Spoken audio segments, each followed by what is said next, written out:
So welcome everyone to the May edition of the Passive House Coffee Talks. My name is Frank Crawford. I am the uh, Education Committee Lead for Passive House Alberta. Geez, you think I should remember that?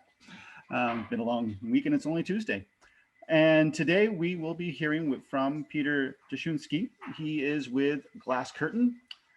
They are out of Edmonton. I'll let Peter do the more detailed introduction, but the reason we asked him is because they are, I believe, the first certified cold climate curtain wall provider in the world, which is pretty cool. So with that, the next coffee talk will be in June. We're moving it to June 8th, and it will be Axel Sorensen and Kevin Brown, and they will be talking about their Leo project, which is a very interesting passive house, low energy building and see Canadian Home Builders net zero energy new build. And it is basically a single family home with a secondary suite that is underway currently. So that's the next one, and it's June 5th. But now I will let Peter take it away. Thank you. All right. Thank you very much, Frank, for the invitation, and to all of you for making the time today on Tuesday at lunch. I usually if I'm doing a lunch and learn, I'd love to provide some treats or something, but without divulging all of your home addresses, it's maybe a little bit trickier. So yes, my name is Peter Dushenski. I'm the managing director of GlasCurtain. We are an Alberta-based, but really a Canadian manufacturer of fiberglass framed, triple glazed curtain walls, and we are mostly for institutional, civic, educational, public applications.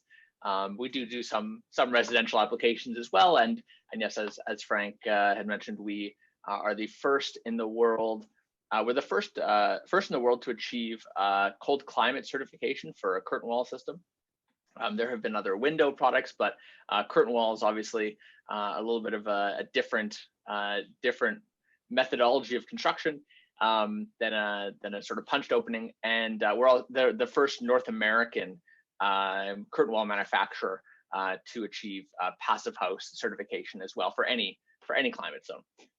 This, of course, is to date, this is why so many passive houses end up being such global projects, right? Like even if we're making a passive house here in Alberta, they end up sourcing products from Germany and from Asia and from all over, because there just isn't much domestic availability of supply, and we will of course touch on that a little bit. So today I'm going to talk briefly about sort of maybe the unwritten or undertold story of the brief history of a passive house and sort of where how we got to be where we are today, and then ultimately how on our personal journey as a company to sort of certify and how we got to be where we are, and then of course where we see the industry going forward. So Road to ThermPH Plus is ThermPH Plus is the name of our passive house certified system, and let's dig in. So and actually before we even touch on this, so what do we have for sort of like disciplines and backgrounds here on the call? Do we have like building scientists or envelope consultants? Great, some show of hands. We have any architects or intern architects? Any other designers or home build? Okay, good, great. Yeah, a couple of those. I see a thumbs up. The magic of Zoom. You can just thumbs up. You don't even have to turn the camera on. And anything else I missed? What else do we have? Engineers? Just other sorts of engineers, mechanical consultants. Structural. Perfect. Excellent. Good. Nothing. That's what we need when we're talking curtain wall. We need some good structural understanding. And I saw one RJC sort of name floating out there. So okay, so that gives me an idea of where we're at. So so yeah, of course we have here, passive house we think of as this very German standard, right? It's like, Sprechen Sie Deutsch, right? It's like it's very sort of we think of it as this very European system. But if we look back at the history of sort of where it got its influences from, we have, of course, this project here, which we all know what this one is. Yes, we all know the Saskatchewan Conservation House. Awesome. And so some of the details, though, may be less well explored. So, at the time, this was, completed in 1977, post oil crisis. The Canadian government was throwing, money, as many other governments around the world were trying to figure out, okay, turns out that, energy isn't, going to be quote unquote too cheap to meter, as was thought, for just before this time, the sort of 50s, 60s, nuclear age. It was seen that energy was going to be too cheap to meter. We didn't have to conserve it. Before 1973, the idea of trying to conserve energy was sort of foreign. But this building was very much sort of representative of its time. But the technology wasn't that great, right? I mean, the state-of-the-art glazing, and of course we'll focus on glazing because that's what we do at GlasCurtain. But the glazing here was just really your standard double glazing. That was the state of the art at the time. They had these like R100 walls and, R200 roofs and, R80 foundations, big, amounts of insulation everywhere. But of course, the idea was, we can't make very, high performance windows. So what do? We just don't make them very large. Number one, you make very small windows. But really, they only had double glazing. So they only had R2 windows. That was it. That was the state of the art. And then you see they also had these, you can see my cursor here, these big sort of like louvers on top, right? Because this is also, not far from Regina. So guess what? It's -40 in the winter. She cold. And so they had these giant louvers to keep out, the elements. Because double glazing, it's like, how crazy is it to have, even holes in the side of your envelope this big? These are not very big, frankly. It's an ugly building. Well, let's be real. It leaves much to be desired from like, an architectural and aesthetic standpoint. But these windows were small and they had these big white, sort of like giant, 4-inch thick louvers to just try and keep the elements out. So it's, at that point, do you even really have windows? It sort of defeats the point of a window. Like, what is the point of a window? The point of a window is to let in natural light, of course, but also to sort of create a sense of transparency, to create an openness between the interior and the exterior environments. The idea of windows is to remind us that we don't live in a shoebox under the sea or something, right? It's like that we're connected to nature and we're all part of nature. Like windows remind us of this. Windows are super important, psychologically, just for our own mental health. I mean, if we aren't all talking about mental health during COVID, I don't think we're ever going to talk about mental health. And windows are a super important part of that. I mean, if you could look out into your garden, how much better are you going to feel than if you just look into a wall like you're in solitary confinement or something? And so the Saskatchewan Conservation House was very important because it ultimately influenced, the German Passive House movement, but it still left very much to be desired aesthetically, and aesthetics matter. Aesthetics matter for more than just vanity or whatever, right? Like aesthetics matter because they're the most sustainable. My sort of favorite framing is the most sustainable. A beautiful building is the most sustainable building. Why? Why is a beautiful building the most sustainable building? Is it because a beautiful building uses less energy than an ugly building? Well, no, that doesn't make sense. Is it because a beautiful building, has less embodied energy or, something else? It's because a beautiful building lasts longer. People will not knock down a beautiful building as quickly as they will knock down an ugly building. And sustainability is, in essence, durability. The amount of energy that goes into the manufacturing of a building, the production of a building, the embodied impacts of a building grossly outweigh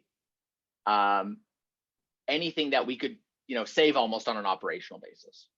And that's being magnified by things like by passive house. I mean, passive house is like, oh, we'll just reduce the amount of energy that we lose, on an operational basis by 90%. Great. Okay. But now we have, the environmental impact of a building being like 10 times more on the embodied side than on the operational side. So that we have to focus more on the embodied side. So if you can only amortize that input cost over like 10 years because you knocked down the building after 10 years, well, then you've made a huge impact on an annual basis. If you can amortize over 100 years because you made a beautiful building that people want to keep, okay, great. Then we can amortize it over a much longer period. So beauty matters.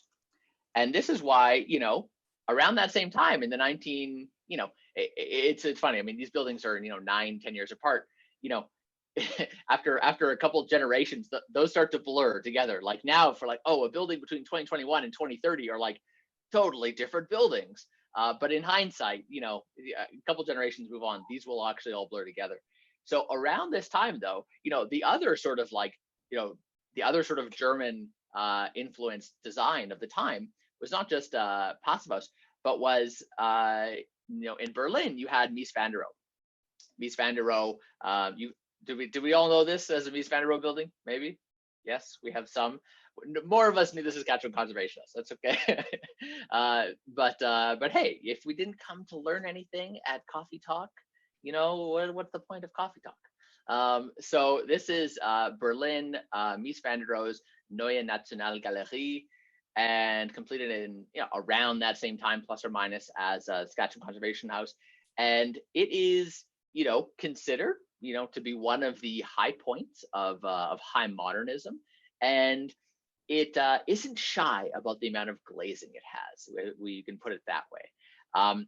It doesn't exactly, what it doesn't do, obviously, is prioritize energy conservation in the same way, as you can, as it's not very hard to imagine that, this, I think this would even be single glazed. I don't even know if this was double glazed. Actually, I'd have to confirm that. But either way, even if it was double glazed, be relatively, there wouldn't be argon or anything like that, or low E coatings yet. So, but you did have the overhangs for passive shading and all that kind of stuff. But the idea is that, can we have our cake? The question is, can we have our cake and eat it too? Can we have ultra high performance buildings that perform like Saskatchewan Conservation House, that are in that sort of vein of the passive house movement, while also being beautiful and durable and therefore sustainable in that sense? Sustainability is inherently a somewhat ambiguous word, and so can we capture all of the meanings of the word sustainable, to incorporate the beauty and the durability, while also the operational performance, and even the embodied side as well? Like there's really sort of all those factors have to talk to each other. So this is sort of like, I think the challenge of the 21st century is this question. Can we have our cake and eat it too? Can we figure out a way to have the technology to have something that's so beautiful, while also being very durable, very sustainable, and very good on the operational side? And the question is that, it looks like we're on the right track. It looks like there's some promising sort of implementations and projects and products that are pointing us in an optimistic direction. And this was this building, mad brownie points to who, brownie points to whoever figures out. Anyone here know this one actually? Anyone in Edmonton? Oh, hi, okay. Monsieur, I'm sorry, I don't have your name on this with the gray shirt and the nice haircut. What building is this? Thank you. It's good you can't see the grey hairs. Niall, sorry, yes. It's, they've changed their name now, but it's the owner of Manask, Isaac, isn't it? Yes, sir. Yes, sir. This is the Cambridge Lofts penthouse owned by Vivian Manask. So Manask Isaac Architects is now called Reimagine Architects, but this is her home, and this was our first project actually. So this was 10 years ago now, and this was formerly a mechanical shed. So we all know what mechanical sheds on high-rise buildings look like. they look like corrugated steel boxes, right? Nothing particularly glamorous. But when this building was built in the 1970s, this mechanical shed was used as a mechanical shed. When this building was condominiumized in the 1990s, as you know, as the Alberta economy goes through its inevitable booms and busts, and we see this, you know, condominiumization or apartmentization of buildings, as we're seeing right now, right? I mean, we're seeing the same thing right now. If you have, you know, very high lease rate or very high sort of vacancy rates in commercial buildings, what do you do with all that space? You turn it into apartments because people need apartments. So that's what happened to this building in the 90s. At that time, they downsized all the mechanical, moved it downstairs. So they weren't, you know, this was just an empty shed. In their infinite wisdom, whoever was like, you know, subdividing this property, you actually gave a land title to the roof. So they gave a land title to this, you know, unused, empty box of a mechanical shed. And then 2009 or so, this was sold, and you know, basically all of the corrugated steel was taken off and wrapped in glass curtain, which is fiberglass framed triple glazed curtain wall. Given that this was a mechanical shed, there is no mechanical ventilation here. There was not, you know, it would have been very expensive to do so, so it was just not done. So, you know, it was like, hey, we've got this R7 plus, you know, envelope. We can do it with fiberglass. We couldn't have done this with aluminum, because the best aluminum curtain wall you can really get in North America, for the most part, is like R4, is kind of what you're getting for triple glazing and aluminum framing, even with thermally broken systems. And so, but with fiberglass frames, you can get, you know, you enhance your thermal comfort, and you just almost double the thermal performance. So this is entirely passive penthouse, and it's comfortable up until about -20. And sort of below -20, there's a couple of fireplaces and space heaters and things that make it comfortable to -40, because that's what it gets to be in Edmonton, of course. But it is just totally passive. And you can see that this is, you know, quite beautiful, right? I mean, there's tons of operable vents here, all the way along. You can see the interior here, what it looks like. You've got operable vents throughout, you know, beautiful mid-century modern decor. You have sunshades you can sort of see on the side with solar panels on them. So you have, so because there's no sort of like, you know, heating bills per se, like there's some radiant heat from the rest of the building that actually makes it quite comfortable. But you have big Nanowall doors that open up for, you know, big passive ventilation. So you get great cross breeze when it's, you know, 25, 30 degrees up there. It's still very comfortable. And yeah, you have some solar, and that's, I think, traded with the rest of the building. That like additional solar capacity is traded with the rest of the, for the, you know, exchange for the water bill. So like there's no bills. So it's like it's I guess as net zero as you can practically be. It's like zero utility sort of living. And this is possible with, you know, the right kinds of technology to sort of meld those two worlds of, you know, of modernism with efficiency of new technology, and the passive house sort of design sort of sensibility. And so that was 2011. And 2021, you know, we fast forward and you're like, okay, well, what's the state of the art today? Like, what are we building today? That was a decade ago. You know, what we're building today is actually not that different either. But we're moving in a direction. And so come 2021, and this is a project in Calgary. Have any of you been? Maybe you haven't been down there yet because they're still doing the landscaping. You have maybe heard of the city of Calgary. In the northeast corner of the city is doing a new sort of like parks and recreational development called Haskayne Legacy Park. You know, obviously there's like a Haskayne, obviously business center and business school, whatever, but this is Haskayne Legacy Park. And this is the pavilion. And this was designed by Nyhoff Architects. And this is, yeah, again, a very Miesian sort of aesthetic, because we can see that this is really what consumers and clients are really looking for. They're looking for, you know, high performance. Yes, absolutely. You know, you want your triple glazing for sure. You want your large overhangs for passive shading and cooling. for sure. And you want something that stands out, that will stand the test of time too. I mean, municipalities and institutions are looking for buildings that'll last 100 years, right?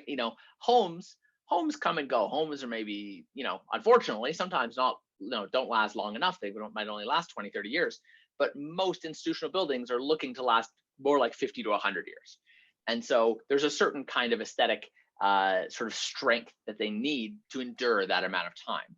And what we see here is, you maybe sort of can't totally see, but on the sort of clerestory, the upper portion of the curtain wall is all fiberglass framing. In between these doors, these are all Nanowall doors as well. And Nanowall doors are known to be pretty high performance doors. But when we get our fluorescent, or not fluorescent, I always say fluorescent, but our FLIR imaging cameras out, you can actually see the difference between fiberglass framing and aluminum framing very clearly. So you can see on the upper sort of boxed areas in the framing in fiberglass is performing pretty well, as almost as well as the glass itself. And the glass, that's the funny thing about window systems and curtain wall systems, is that the framing material sort of really only starts to matter in a triple glaze system. Because a funny thing happens when you go from double glaze to triple glaze. That's in a double glaze system, it's the glass at the weakest point of the thermal envelope. So, without improving the glass, you're not really improving the system. But as soon as you get to triple glazing, now the glazing for the first time ever is better performing than the framing. Even though you have 10, 20 times more glazing than framing, conventional aluminum frames are so conductive that the framing is now the primary thermal bridge in a triple glaze system. And so that's why we, do fiberglass framing, and we exclusively do triple glazing, because that's really only where the frame starts to matter for the first time in, the history of windows and curtain walls in a triple glaze system, which is only now just getting its grounding in the market, is now, 10, 20, 30% of the market now. But even a decade ago, it was only 5 or 10% of the market. So it's coming. But you can see here the difference in the hot spots. So here you have, you see the framing, that's aluminum framing all the way along here, the fiberglass framing with triple glazing up top. Go to the next one, and you can see all these hot spots are the Nanowall doors on the bottom. You can see just, how much conduction is really happening through these are high performance products. Like, this is as good as aluminum practically gets for North American products. And you can see sort of how much conduction versus the fiberglass framing. You can barely make out the frames there because those frames are performing so well.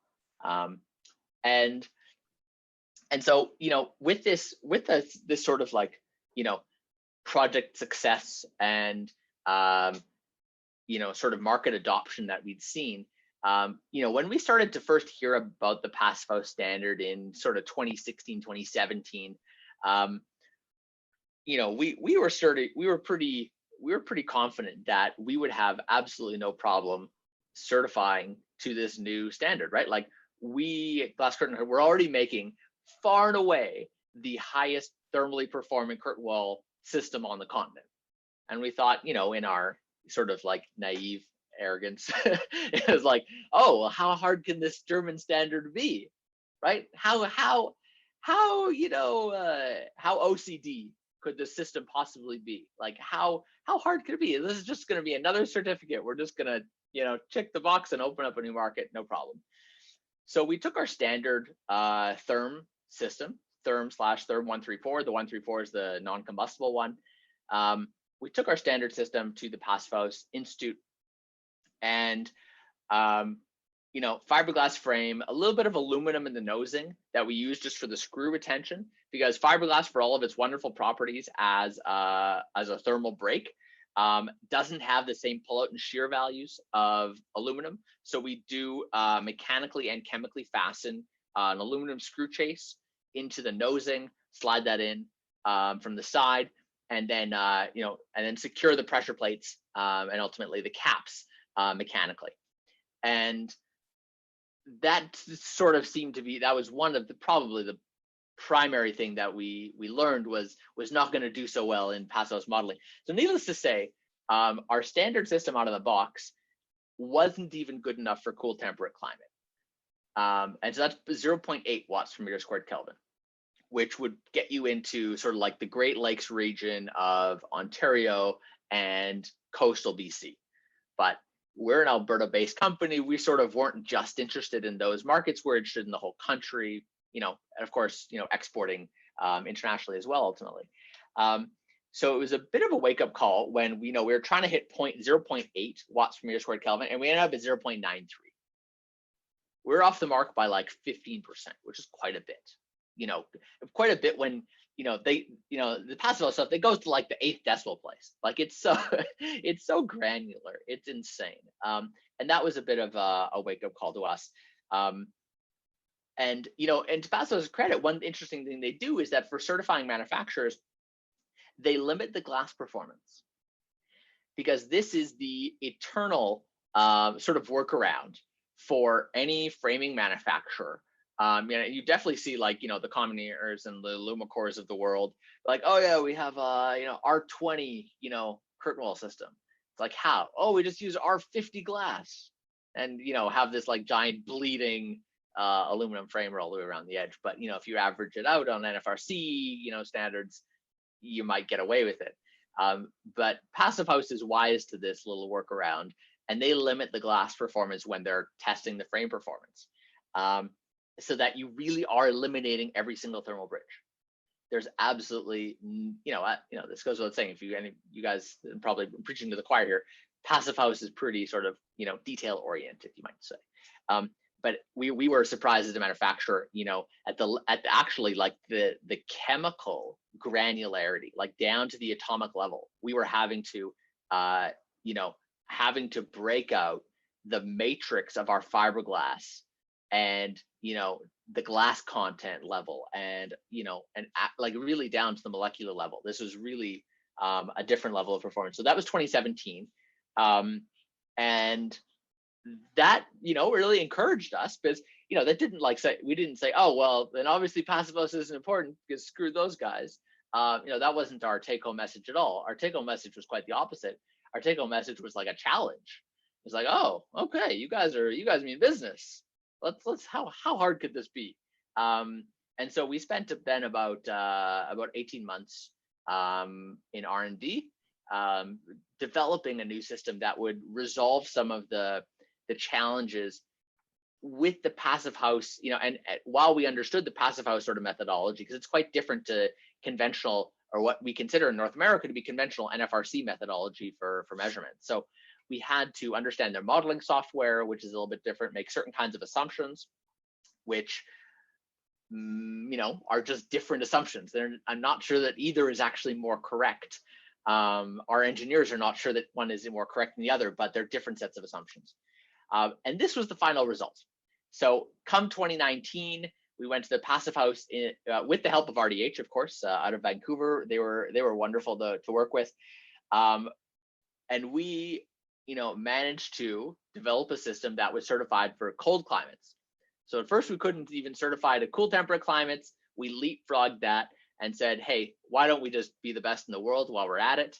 If anyone can do this, we have the material advantage.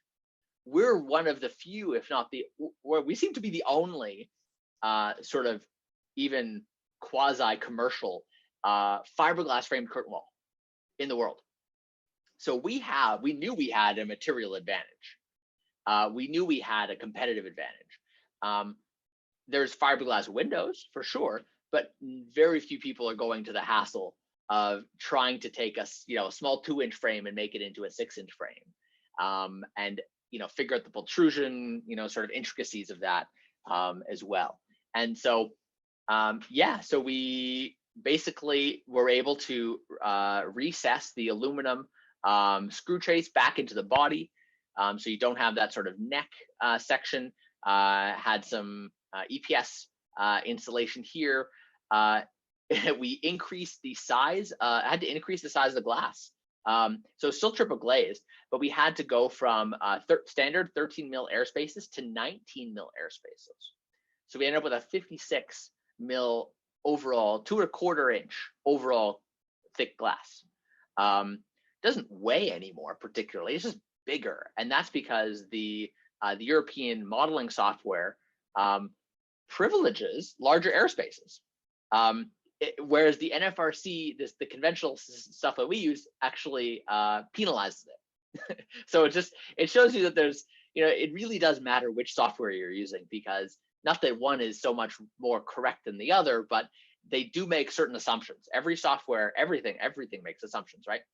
So, and then actually our framing system ended up being so good that the glass had ended up still being the weak link at the edge, at the glass edge. So we had to introduce a secondary seal.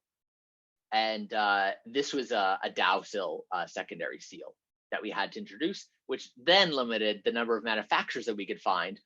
So there was actually a challenge on the glass side for a while there. That was our weak link, ended up somehow, coming full circle from, it's pretty much, always the frame that's the weak link to now being the glass being the weak link, because of our, our excellent frame design. And so, yeah, we added a secondary seal, and then there's only so many manufacturers in the world that can do that specific secondary seal. But we found a couple, and there are more coming, and we are good to go there. But yeah, you can see we're able to get down to 0.6019 overall system curtain wall framing performance, and with PHA plus, which is the highest comfort or sort of efficiency class that they have. So yeah, that was a bit of a and that was just on the design side. It's taking till now basically, to be production ready. I mean, because even just changing this die design, fiberglass dies are very very difficult to actually iterate on. And so we're actually just now having the die chromed with our pultruder in Winnipeg. And, we have some projects coming. I think we actually now consulting on 4 or 5 passive house projects in Canada. And, one of the limitations is that still currently, this is still going to be considered a combustible building product, which actually seems to be okay for the kinds of buildings that we're doing. They seem to be mostly visitor centers and single family homes. That we're consulting on currently or in design development with. But it's like, now we've positioned ourselves in the market where it's like, we are literally the only solution. It's like, oh, we need our 9.4 curtain wall. Pete, can you help? Yeah, I'm literally the only guy who can help. And so it's kind of a great space to be in, because it also opens up design opportunities, because now you can have bigger glazing. Right? Because if you're designing in the cold climate, like we're consulting on one project in Winnipeg, a visitor center, and one project in Northern Ontario. Those are absolutely cold climate regions, and one in Canmore as well, a house in Canmore. And you just cannot design. You can't have 30-40% glazing on that thing. You can't even have 30% glazing on that with conventional technology, even the stuff from Germany or whatever.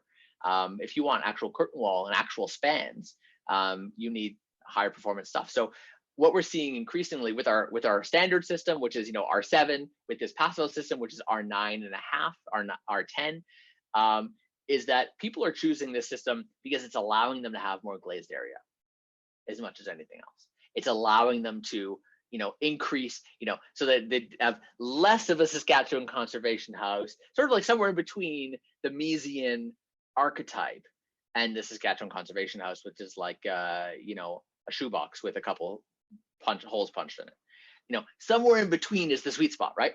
That's where we want to be. We want to be in that sweet spot. Maybe not 90% glazing, but not 19% either.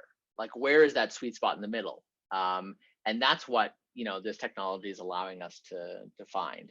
And that's exciting to be part of those projects, because we're not selling efficiency. You're selling sort of like beauty, and you're selling the idea of the future, that you can achieve your aesthetic objectives with the right technology. And so if you go into the passive component database, click on curtain walls, you see us hanging out here. There are other manufacturers that do other window products elsewhere in the world, but yeah, it looks like we're the only ones in Alberta right now. But I mean, there's not a lot of like window and glazing companies in Alberta in general. But yeah, we're very proud to be Alberta based, and we do actually all of our fabrication in Calgary. So I'm based in Edmonton. We do our business development and marketing out of Edmonton. Yeah, all our fabrication, our engineering capacity is actually on Calgary. So we are through and through Albertan. And yeah, if you go into the component database, you can sort of search by climate zones. And if you click on cold, you only get one option. If you click on FRP, which is glass fiber reinforced plastic, you get one. And if you search by Canada, you only get one manufacturer. So that is us.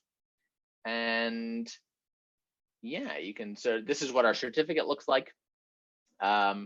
See the lovely little models, and yeah, and you see that it's, this can also be used, of course, in cool temperate climate zones.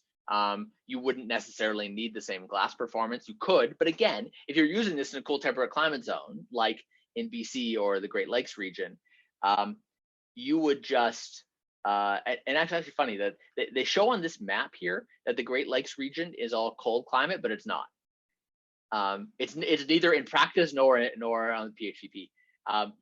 This is just a little bit misleading. I don't know why they don't have that come up and around, but like in practice, it doesn't make any sense either. Like, I remember I went to Mississauga a couple of years ago, like around Halloween for a conference, and it was like, it's Halloween in Edmonton's like 0, right? Average 0, maybe -5. It was like 23 degrees in Mississauga. I was like, what freaking continent am I on anymore? Like it doesn't even feel like the same country at all. It was like everyone's in shorts and t-shirts. So yeah, this should not be in the same climate zone as we are in Alberta. And yeah, I think PHPP does actually recognize that once you get into it.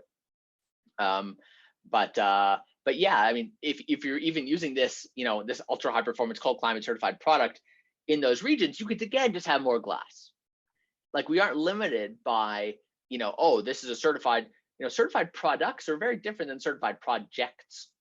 Certified projects do not literally require that every product on that project be certified. It's really just a fast track. It's an on-ramp. It simplifies the life of the designer and the architect and the engineer and the consultants and everyone, the owners, because passive house buildings are just new, and there's a lot of moving parts, and there's a lot to consider and a lot to sort of juggle. And so having a certified product just fast tracks your incorporation into a project. And that's really why we ultimately wanted to certify, one, to have third-party certification from the Germans that we are the best in the world at thermal performance. That's great. That's a wonderful pat on the back. But also to really streamline that into certified projects. Although of course it isn't strictly required. You can have you can absolutely have products that are not certified in a project. It just adds a little bit of complication. And this is in 3D modeling what our little frame looks like here. You have we still use an aluminum snap cap on the outside, or snap cap / vanity cap here. You can see the very long stainless steel screw. Stainless is very important. And the screw chase in the back, these larger gaskets, the secondary seals in the glass, these larger spaces in the glass. And yeah, this is coming soon. So in the next 12 to 18 months, this will be installed somewhere in Canada. Hopefully we'll have some in Alberta here as well as showcases. We do obviously have our passive, project history that's now been in the ground for 10 years in Edmonton. But the certified is this sort of next level, and it is sort of encouraged us, seeing this adoption in the passive house and the amount of buzz that the Passive House Canada and Passive House Alberta sort of communities have generated in the last couple of years. This has really motivated us to certify, and we're very proud to showcase Alberta innovation to the world. That we're not just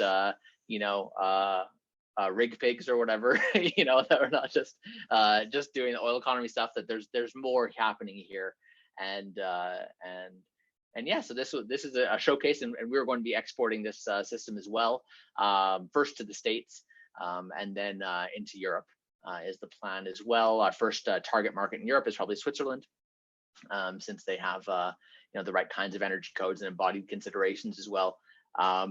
Speaking of embodied, I think this is my last slide here, but just to speak about the embodied impacts a little bit more, because as I was sort of alluding to earlier, in the coming decades, the embodied impacts of our buildings are going to massively outweigh the operational impacts of our buildings because of things like passive house, because of things like BC Energy step codes, because of things like more stringent energy codes. So the voluntary and the sort of regulated minimum performance requirements are both moving in this direction upwards to higher performance on the operational side.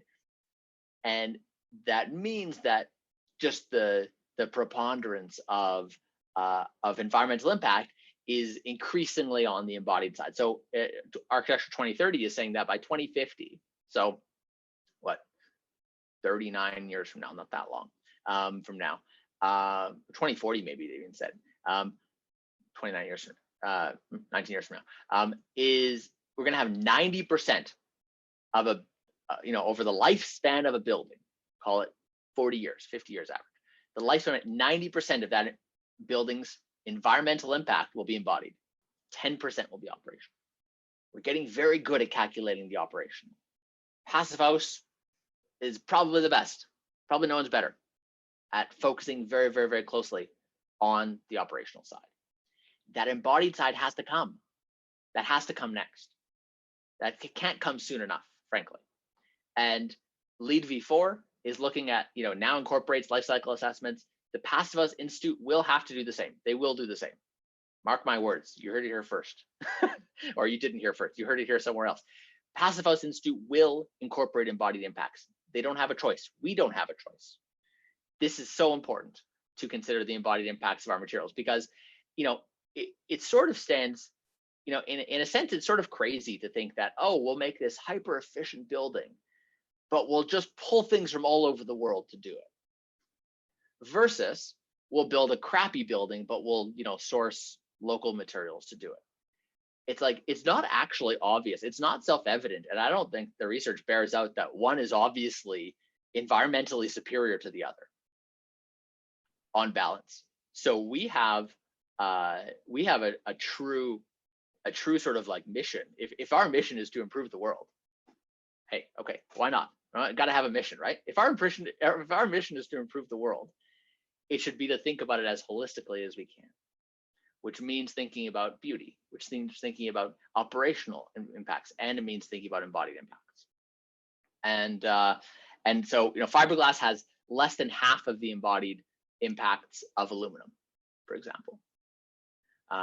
Less than half the embodied carbon, less than, we do have a whole life cycle assessment across the board. It's anywhere from 30 to 90% less environmental impact from fiberglass compared to aluminum.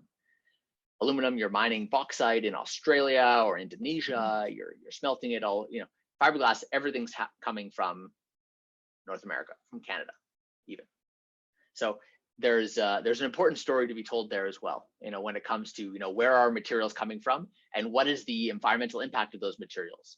We're adding so much insulation, we're adding so much stuff to high performance buildings.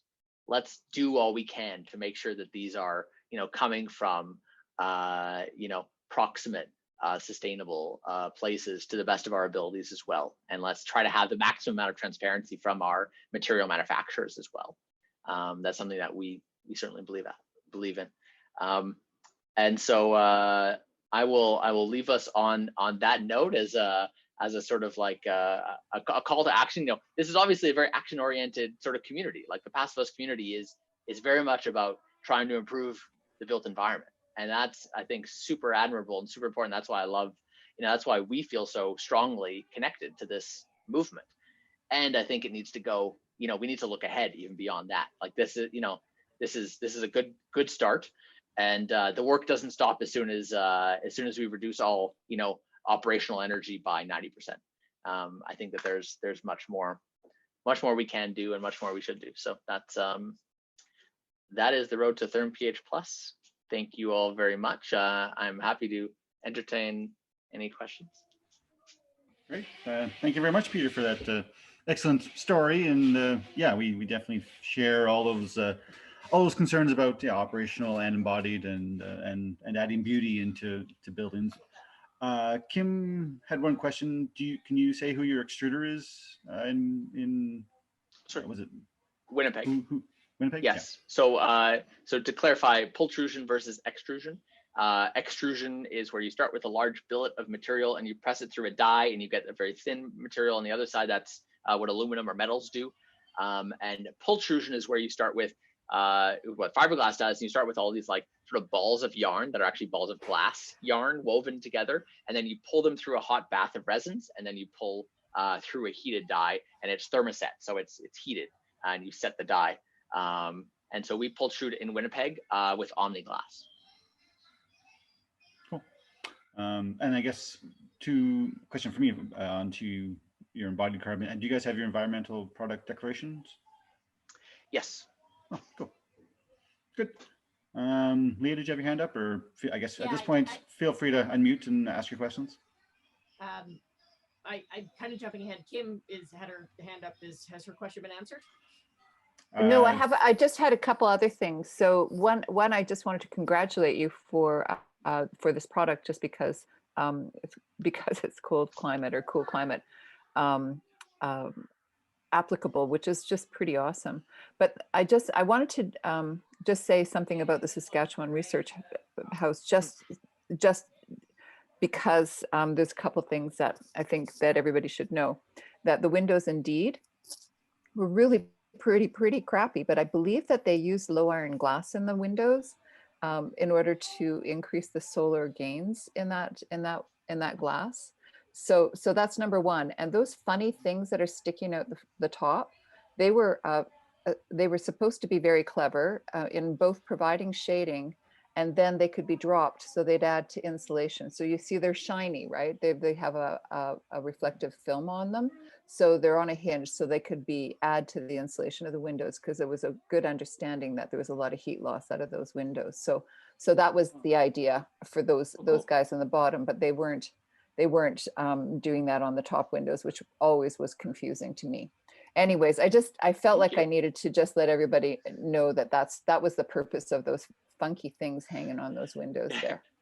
Thank you. I hadn't noticed that they were shiny actually before, so thank you for pointing that out. Okay, I'm done. Thanks, kid. I guess, Leah, were you go ahead, Leah. We'll get time. Okay, so I guess my question is, if is Duxton nipping at your heels? Because if your supplier is out of Winnipeg, that's also where Duxton is supplied out of. So are you guys sharing a supplier? We are not. No, they are out of Winnipeg, but I don't believe they actually get their Pultrusions out of Winnipeg. If I'm not mistaken, I think they get their Pultrusions from Toronto. Strange. Are they kind of nipping at your heels? Do you know, or are you kind of to fly under the radar with them yet? Oh no! I mean, we know them very well. We often use their operables to integrate into our curtain wall, and we use either Cascadia or Duxton to integrate to have fiberglass frame triple glazed operables in our fiberglass frame triple glazed curtain wall. So we have great working relationships with them, and we operate in relatively different segments. So it at a certain level, it may look like glazing is glazing and windows are windows, but we've really focused on the commercial market segment, and they're mostly residential.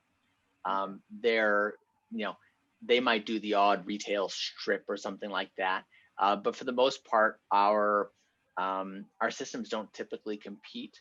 We can do structural things and engineering things that they don't want to get into, and they can do sort of like quantity things that we don't really want to get into, and so we actually work well together. Okay, cool. All right, that's me. Niall, I think, is it?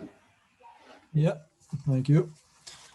Just a question for actually great presentation. Really enjoyed it, so thank you. Thank you. Question about how the glass is supported on horizontal mullions. So, like with all that APS in there, yes. How do you support the glass? We have a fiberglass setting chair. Yeah. Okay. Yeah. So we typically use we don't typically have a setting. We'd have like setting blocks on our standard at quarter points, for our standard curtain wall system, but there's more structural capacity in our standard nosing because you have the fiberglass sort of shoulder and neck kind of come out with the But yeah, you're right. It absolutely is a structural consideration. So we have a special pultrusion just for that setting trim. It's a little L shape. Yeah. Nice. Do you have third-party testing on the system? Air, water, condensation. Water.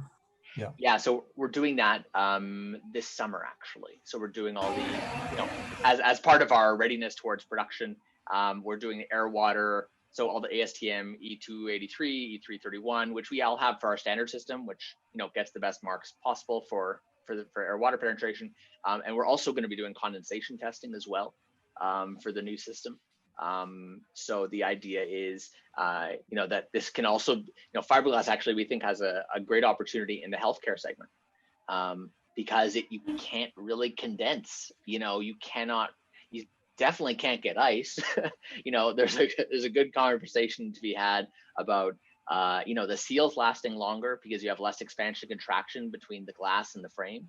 Aluminum obviously can expand and contracts at twice the rate of the glass.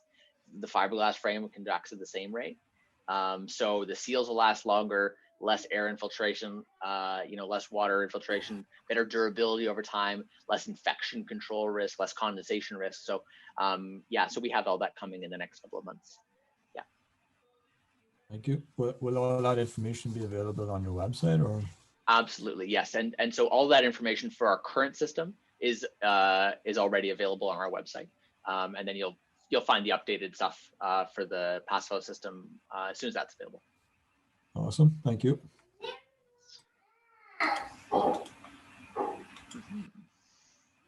I guess I have another one while other people are thinking. So I guess you have starting to get some interest overseas for your product, and yeah, it's most of our demand is domestic still. Is within Canada. This is where we spent a decade, planting seeds and watering them.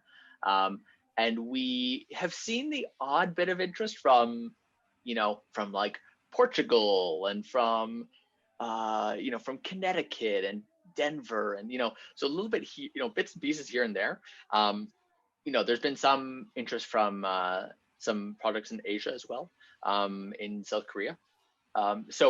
But at the end of the day, we're a cold climate product, and it's going to be best suited to a cold climate kind of geography, or at least a cool temperate geography at the very least. But yeah, I think that in the next few years we will definitely be seeing more. But right now we're seeing a good amount of opportunity here across Canada. So I think once we start to see those projects sort of come to fruition and get marketed and get advertised, to the world, they'll start to see, oh wait, how did you get so much glazing in, Winnipeg? Like that's kind of crazy. Is this a passive house? How is that possible? So I think it's all these things take time and energy, and but that's okay. That's why we start young. Yeah, and I guess follow up: is it all stick built on site, or is it kind of prefabbed in panels? So are the all stick built? Okay. So is it fairly simple for the installers, or do you have to retrain installers how to use your system? Yeah, so the fiberglass material has some challenges compared to, has a small learning curve, I should say, compared to conventional aluminum systems. But at the end of the day, it's stick built curtain wall, and stick built curtain wall is kind of stick built curtain wall. The biggest, and that's why we actually send a site supervisor to get our installation partners up to speed. So we have 30 plus installation partners across the country now. And every time they have a new project, we send one of our guys for, a day or two to get their team up to speed, make sure they're comfortable, and then they stay in touch digitally and remotely by video and everything thereafter if anything should come up. So we're very closely, we have our finger on the pulse of every project. I guess the inside fiberglass, is that painted any color, or so you can match the aesthetics, or? Yes, painted any color. We're seeing these days white seems to be the most popular because it allows for an increase in the reflectivity, which allows the sort of like light to bounce and sort of increase the brightness and the openness as well. And white looks much better on fiberglass than it does on aluminum. White painted aluminum just sort of doesn't really work, doesn't really stick somehow. But painting fiberglass works very well, and the white actually seems to work quite nicely. But lighter colors in general tend to look better. Dark colors are, like all dark colors, right? They're especially painted finishes, even the best painted, highest quality. You know, we use a paint standard that's designed for exterior applications, you know, designed to handle like Florida sun for 5-10 years and, you know, all this stuff. And we use it on an interior application where I'll never see any of these things. But still dark colors can be trickier. So lighter colors, light grays, white tend to do well, but you can paint it any color you want. Cool. Peter, I had a quick question, Kevin Brown. When are you using a gel coat on the exterior? I come from fiberglass boat building way back in the day. So is it a gel coat on the exterior or is it a paint product? Yeah, the exterior is it's a spray paint, and it's usually a two coat. There's a primer layer, and then there's a sort of colored layer. It's not a gel coat per se, but it is, and we can't do anything like you can't like bake on the paints or anything because it is a thermoset profile. So it is just a factory applied spray paint, and we have a couple painting companies that we work with to apply that, one in Winnipeg and one in Calgary, sort of depending on where the product is and, you know, timelines and all those kinds of things. But we work with a couple different paint products. A follow-up comment, as long as that's okay to jump back in. Yep. I've got a buddy in St. John, New Brunswick, who's an architect out there. He contacted you guys saying that he'd like to do a certain profile, but it had round-topped windows. And so you got back to him and said, well, we can't pull true to curve. Seems to me that, like, if you worked with 4 complicated shapes, say a Gothic revival or a round top Queen Anne revival or something like that project, do you work with other fiberglass frame manufacturers that can provide that kind of a product, or are there simply none that can do curved shapes to the top of the frame? Yeah, you know, I think actually Duxton does. We actually had a project in Whitehorse recently where we did the curtain wall and Duxton provided the inset windows into the operables, but they also did a round window, which Cascadia couldn't do. But Duxton could do a round punch window.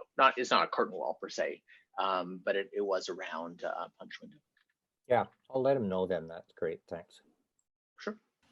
Okay. Any other, I guess, not directly glass curtain wall related questions while we're all chatting here, because it is 1 o'clock, so don't want to take up too much of people's time, or if we are actually on a 1 hour lunch hour anymore. I don't know if anyone is. So I guess I'm happy to stick around for a few more minutes to chat with anyone. But again, thank you, Peter, for your time. Thank you for your interest and your company's interest in actually doing a high performance, cold climate certified curtain wall and helping to push the industry forward and doing it in Alberta and coming and talking to us today. It's our absolute pleasure. And Frank, you guys should all have my contact info. So if you ever have any questions, please feel free to reach out. We do monthly newsletters and blog posts and the occasional video in this new digital age. So if you're interested in that kind of, and actually our most recent video was actually very similar to this kind of sort of condensed version of this presentation. You guys got the full shebang. So if you're interested in more information, feel free to check us out or reach out. And it was a pleasure. Thank you for having me. Thank you.